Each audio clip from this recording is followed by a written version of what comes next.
Hey everybody, my name is Marcus Stone, and in this video I will show you how you can simply add a password for your page or for your posts in WordPress. So let's start. The first thing you want to do is just when you're going to be on WordPress, you want to click on posts or just open the pages. And now you want to click on whatever post you want. And you're going to automatically edit it. And then you're going to see it here, status and visibility. Choose from visibility public and choose it to private or something else. To password protected, right? And you just add here password, right?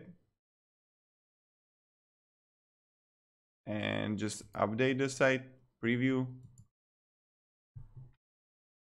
See? And the content is password protected. Voila. Simple, easy, like that. And same with pages. So I'm going to open the home page. And now I'm going to select the visibility here. Again, I would choose the password protect, and this is how we do it. So thank you everybody. Have a great day and see ya. Goodbye.